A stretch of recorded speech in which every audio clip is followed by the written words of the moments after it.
membahas game week 27 soal tim pick gua ya. Tapi sebelum ke sana, seperti biasa gua akan review dulu game week 26 gua. Dan seperti yang kalian tahu, gua habis wildcard di game week 26 ini. Dan ya hasilnya menurut gua cukup mengecewakan ya, tapi nggak bisa dibilang fail juga karena ini wildcard harus dilihat hasilnya itu sampai game week 30 ya kalau gue bilang, karena gue settingnya ini pemain-pemainnya itu untuk game week 30 dan ya mungkin game week 31 sampai 32 lah gitu ya. Pokoknya ini pemain-pemain yang long term kalau menurut gue. Jadi gue bahas dulu dari keeper dan defense ya. Di keeper Ramsdale cuma dapat 4 poin. Di double game week dia nggak berhasil clean sheet ya, dan sayang banget.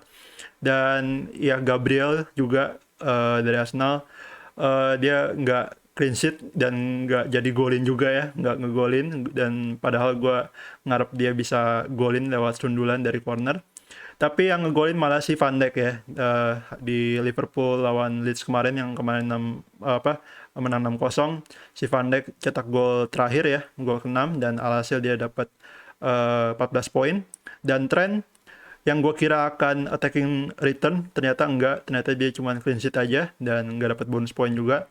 Yang attacking return itu malah si Robertson ya, yang assist 2 kali dan mendapat 13 poin gitu. Lalu Saiz yang pemain double game week juga, sayangnya dia juga blank ya di 2 game week. Alhasil dia juga cuman dapat 3 poin. Lalu di midfield itu ada Bowen, Sterling, Rafinha, dan Salah dan Saka ya. Bowen dan Sterling ini yang mengecewakan ya, pemain single game week. Bowen mau gimana pun juga gue akan pertahanin dia ya untuk khusus di game week ini ya, karena gue melihat lawan Newcastle si Bowen bisa attacking return dan ternyata enggak, malah ngeblank. Dan Sterling ini gue beli di wildcard dan ini gue gambling ya sama Sterling.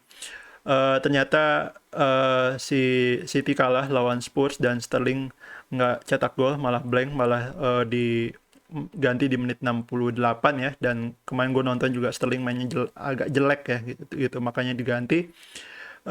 Di sini gue kena swing ya, swingnya agak berat gitu, karena dibanding gue pilih Son, gue malah pilih Sterling gitu. Jadi di minggu ini gap poinnya itu 10 poin ya, si Son 12 poin dan Sterling cuma 2 gitu. Dan ya gue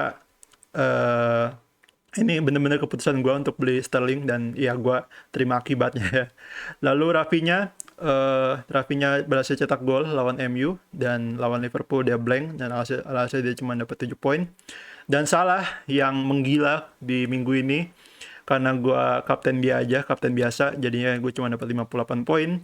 Dan ya dia salah satu pemain yang bikin gue ngenes ya di minggu ini karena gue nge-triple captain. Dan ya alhasil gue dapat red arrow gitu, dan ini gue udah expect sih gitu gue bakal red arrow di minggu ini gitu ya.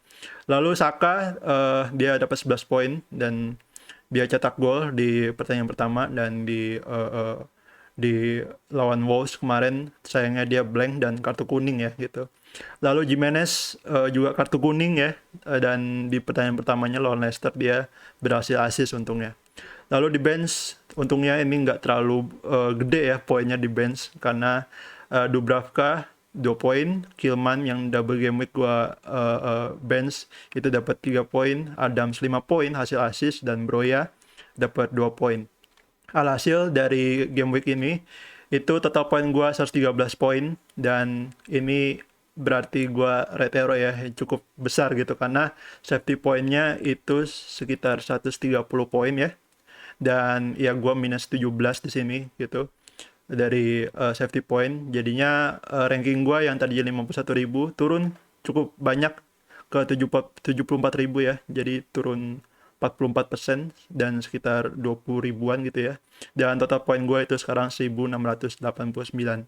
Ya ini memang agak berat ya gitu untuk diterima, tapi menurut gue ini calculate risk ya, karena mau gimana pun juga gue pasti red arrow, dan gue cukup yakin dengan strategi gue untuk minggu-minggu ke depan gue akan kembali lagi ke rank gue yang 50.000 atau bahkan gue akan melewati 50.000 ya. Mungkin gue bisa di rank 30.000 apa 20.000 gitu mungkin di game week 30.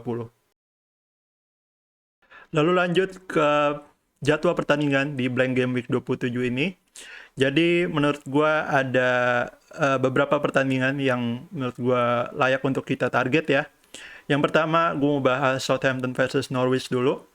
Menurut gua Southampton akan unggul di sini karena lawan Norwich di home, dan formnya Southampton itu juga gue lihat lagi bagus ya, dan gua sih nggak melihat Norwich bakal bisa melawan ya. Dan kalau kalian free hit, menurut gua bisa dipertimbangkan untuk masukin dua pemain Southampton ya gitu. Dan selanjutnya itu Leeds versus Spurs ya. Di sini menurut gua Spurs akan unggul jauh karena Leeds tuh lagi bapuk-bapuknya, dan gua nggak melihat si Leeds bakal bertahan ya di sini karena mereka juga butuh poin, dan mereka nggak peduli mau mau lawan siapa.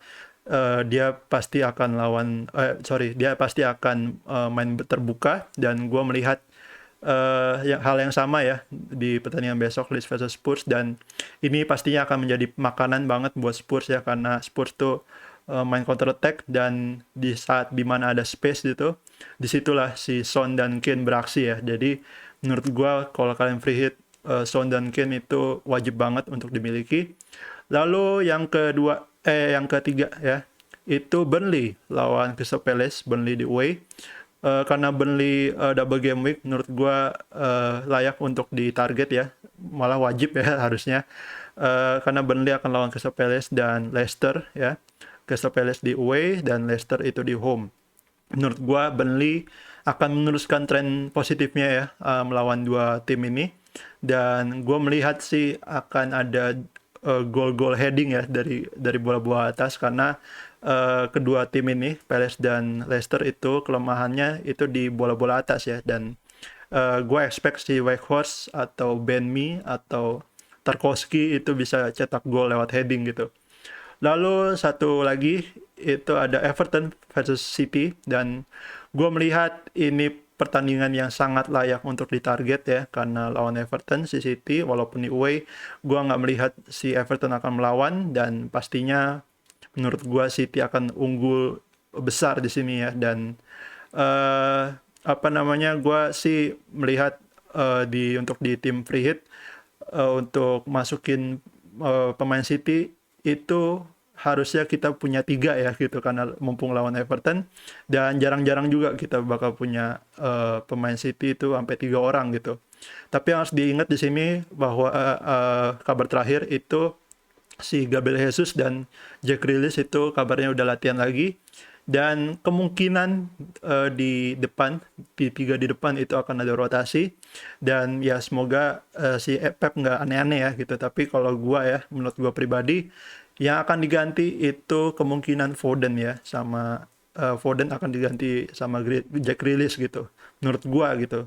Tapi ya semoga aja tiga di depan itu tetap sama ya, yaitu Sterling, Foden, dan Mahrez gitu. Lalu satu match yang menurut gua sebenarnya cukup layak untuk ditarget, tapi 50-50 lah menurut gua ya, yaitu Man United versus Watford.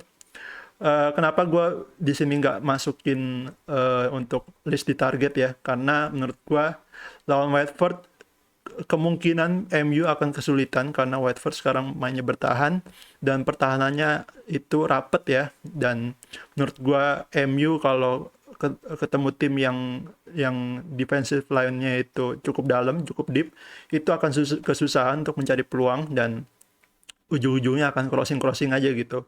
Jadi menurut gua Fernandes di sini mungkin agak kurang ya kalau mau dibeli di free hit gitu. Menurut gua yang layak dibeli itu Sancho gitu, karena menurut gua Sancho akan mendobrak pertahanan Watford kalau misalkan besok defense-nya kuat ya. Itu si Sancho akan mendobrak pertahanan Watford dengan skill individunya, dan itu yang biasa dilakukan MU ya. Jadi menurut gua kalau mau incer aset MU, menurut gua satu aja udah cukup, entah Bruno atau Sancho ya. Menurut gua sih Sancho yang bagus karena dia diferensial, dan menurut gua si Sancho itu bisa cetak gol gitu. Lalu lanjut ke tim free hit gua untuk di game week 27 ini. Seperti yang di video lalu, sebenarnya nggak berubah susunan timnya. yaitu ada Pope, Cancelo, Mi, Livramento, Mahrez, Sterling, Sancho, Son, dan di striker itu ada Kane, Weghorst, dan Adams, dan di bench itu Gunn, Veltman, Gilmour, dan Amartey. Dan ya untuk kapten itu gue akan kapten Weghorst, dan untuk vice kaptennya itu Pope. Tapi yang agak menjadi kekhawatiran gue ya, yaitu tadi gue udah sebutin bahwa si Jack Grealish sama Gabriel Jesus udah balik latihan lagi, dan kemungkinan Mahrez dan Sterling itu ada resiko untuk dirotasi ya, tapi ya semoga aja enggak gitu. Sementara ini gue masih pilih Mahrez dan Sterling untuk midnya City. Lalu yang kedua itu si Perrault dari Southampton, itu kabarnya udah sembuh dari COVID, dan kemungkinan si Livramento itu akan ada resiko rotasi juga ya, karena kemungkinan yang akan dimainin itu siapa, si Perrault atau sama si KWP ya, sama kayak Walker Peters gitu. Jadi menurut gua Livramento ada sedikit kemungkinan untuk dirotasi ya. Oleh karena itu gua menyiapkan apa namanya, rencana cadangan ya. Yaitu kalau misalkan gua pikir si Livramento itu bakal dirotasi, gua akan ganti dia ke KWP ya, ke Walker Peters itu, karena pastinya si Walker Peters itu akan jaminan main, dan ya dia bisa main di kanan, dia bisa main di kiri gitu ya. Sementara kalau Livramento kan cuma bisa main di kanan aja ya gitu. Jadi ya karena kalau misalkan gua beli Walker Peters, otomatis duit gua di bank itu berkurang ya. Dan bench gua itu agak berbeda ya, yaitu di kiper gua pilih Okonkwo yang agak lebih murah, 1 juta dibanding Gun ya. Dan di bench juga sebenarnya nggak banyak perubahan sih ya, yaitu ada Veltman, Gilmour, dan Amartey. Tapi ya gue harus ini belum tim final ya, gue harus otak-atik lagi benchnya dengan pemain bench yang pasti main dan cukup bagus jadwalnya ya. Mungkin gue akan pilih pemain dari Crystal Palace mungkin ya, karena untuk jaga-jaga aja sewaktu-waktu kalau misalkan Mahrez dan Sterling itu di bench gitu ya, dan nggak main gitu. Dan lanjut ke 3 opsi kapten terbaik untuk di game week 27 ini. Yang pertama, gue masukin Harry Kane. Karena Harry Kane itu akan lawan Leeds, yang pastinya akan banyak gol. Untuk Spurs ya, gue prediksi. Dan Harry Kane sendiri itu dari 4 game week terakhir dan mengumpulkan SG sebesar 2,39. Dan expected assist-nya itu 0,63. Dan diprediksi expected points-nya untuk di game week ini, dia akan dapat poin itu 5,3 ya. Jadi menurut gue sih Kane berpotensi besar untuk cetak gol, karena Leeds itu sering kebobolan itu lewat tengah ya, yang mana di tengah itu ada Harry Kane, kita tahu semua. Dan menurut gue sih Kane 80% harusnya dia bisa cetak gol ya. Lalu yang kedua itu ada Son, sama dari Spurs. Son akan lawan Leeds juga. Son itu dari 4 game terakhir udah mengumpulkan SG sebesar 0,78 dan expected assist-nya itu 1,74, dan diprediksi akan mendapat poin itu sebesar 5,3 juga ya, sama kayak Kane gitu. Jadi menurut gue sih si Kane dan Son itu seharusnya bisa cetak masing-masing 1 gol ya gitu. Lalu yang ketiga menurut gue yang terbaik itu si Weghorst ya, karena Weghorst double game week. Weghorst sendiri sekarang harganya 6,5 juta dan ownership-nya masih 5,5%. Jadi dia ini termasuk diferensial ya gitu. Tapi pastinya nanti akan di-captain oleh banyak manajer gitu. Dan Weghorst sendiri dari 4 game terakhir itu udah mengumpulkan XG sebesar 1,05 dan expected assist-nya itu 0,76, dan expected points-nya itu diprediksi dia akan dapat poin sekitar 8,7 poin ya gitu. Jadi menurut gua Weghorst juga seharusnya dia bisa cetak 1 gol ya minimal gitu, karena dia akan lawan Crystal Palace dan Leicester gitu. Jadi gua prediksi sih dia bisa cetak gol nanti lawan Leicester ya, tapi seharusnya juga lawan Crystal Palace juga bisa gitu. Oke guys, mungkin segitu aja video gue kali ini. Gue FPO Jon Snow. Kalau kalian suka video ini, jangan lupa like, share, subscribe seperti biasa. Dan jangan lupa juga komen di bawah kalau kalian punya pertanyaan seputar FPL. Dan jangan lupa juga ya follow Twitter gue @FPO Jon Snow. Ada tulisannya di bawah ini. Dan ya, I see you on the next video.